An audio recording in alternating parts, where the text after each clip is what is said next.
Hey guys, I'm back again. My name is Shantanu. Today I'm gonna take few minutes of yours to talk about Docker. It's gonna be a 10-minute video. When in first couple of minutes we're gonna be talking about what is Docker, what are the components of Docker, what is Docker file, how it can be created. In the next couple of minutes we're gonna take you through how to install Docker for Windows and how to Dockerize an application. So let's get started. Um, Docker is a containerization platform which was launched in 2013. It's a world-leading software container platform developer uses to collaborate with the coworker on their code.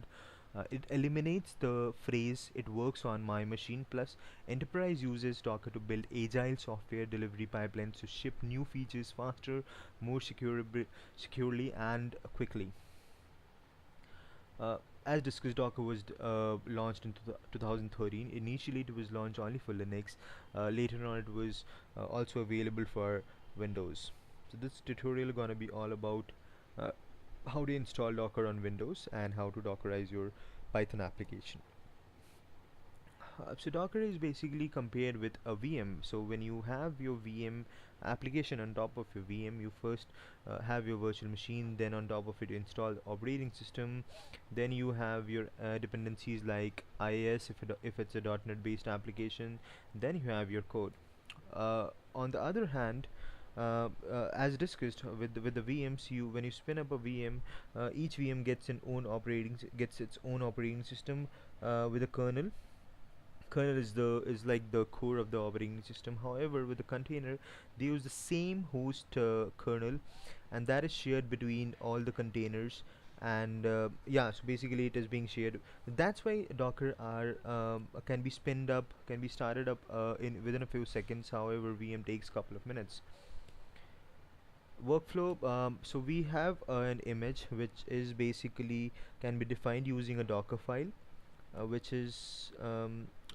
would have an operating system, software, application all bundled up in a single file. It then can be run in a container. Container is a running instance of an image. An image again a template. So image is created using a Docker file, which is nothing but a list of is a text file with a list of steps to create the image. We'll build the image. We run it in a container. Pretty simple. Let's have a look how to install and create an image. So you can you can type in Docker for Windows and install Docker on your Windows. It is only available for Windows 10 and 2016 server. Get it for you. I have already installed it. And if I spin up my PowerShell and write in Docker, I could see a lot of commands just like PowerShell help. If I type in version, it will give me the current version of the Docker. If I type in Docker info, it will give me all the lot of information, hand information about Docker. So images, what are images? So let's talk about something called Docker Hub. So if you go to Docker Hub, Docker Hub is like a public, open source public repository where you can find a lot of images, just like GitHub. When people share their code, here people or official Docker images are being shared by publishers. So if I type in ASP.NET, if I look for a ASP.NET project, I type in ASP and I see these are the basically Docker official images. So if I go to Docker images, and if I want to pull this particular image, what I'm gonna do is I'm gonna go to my Docker command and write in Docker pull Microsoft slash ASP.NET Core. So it'll try to pull the latest tags. So if you drill down a bit, you'll have all these tags. So these are the latest tags 2.0.0, and if you scroll a bit down, you would have the image Docker file details. So every project would have a Docker file, and this is how an image is created. So you put your Docker file in the root of your solution, and you pull a Docker image like from Microsoft slash ASP core working directory, copy it to probably slash slash in the current folder or somewhere else. So if you go here, we can see that it is pulling the image from the Docker hub. We're not gonna complete this. We're gonna end this. So if you wanna see how many images I have, I'm simply type in docker ps. For the project, I'm gonna pull a image called docker alpine. It's gonna pull the image for me. I can simply ls into this alpine directory. So if I type in docker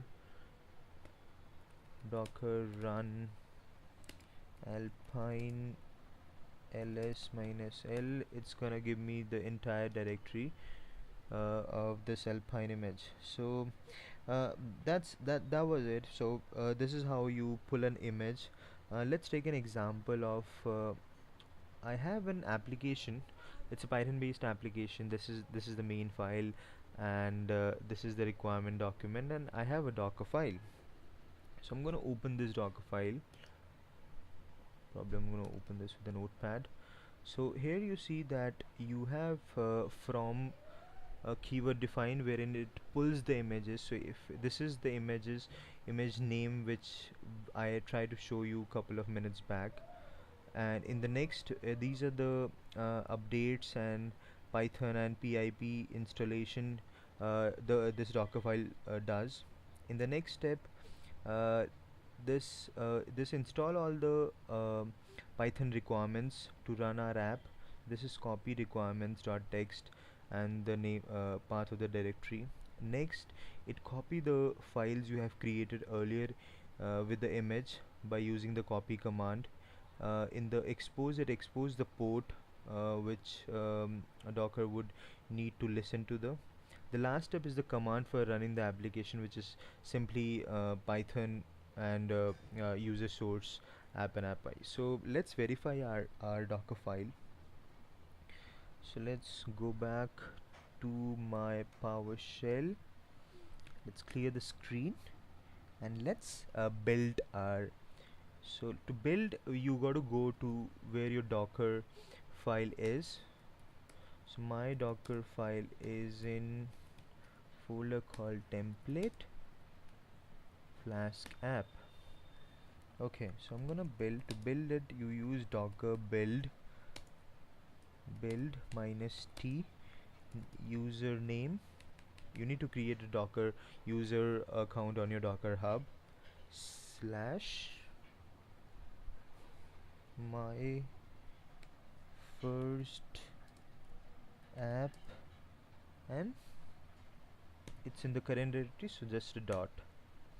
Okay, so you see it has built pretty quickly. So it reads from the image first, then it check the updates, then the requirements, and it built.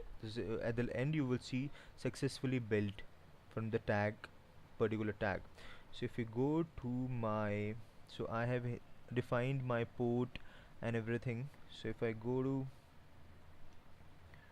localhost 8888, we see our application is being hosted successfully.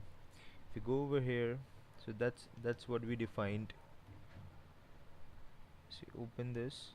That's the same file we actually put in our Python file. That was it. So that's basically how you create a Docker image and run it in a container. Over the next couple of video series, we're going to show you how to containerize your .NET based application. If you have any comments or anything to share about this video, or you have something to share, probably if you want to know more about Docker, you may comment on the video section. I would get back to you via comments, or you can write me any email. Links and all the supportive files are being shared in the down below the video. Hope this was informative.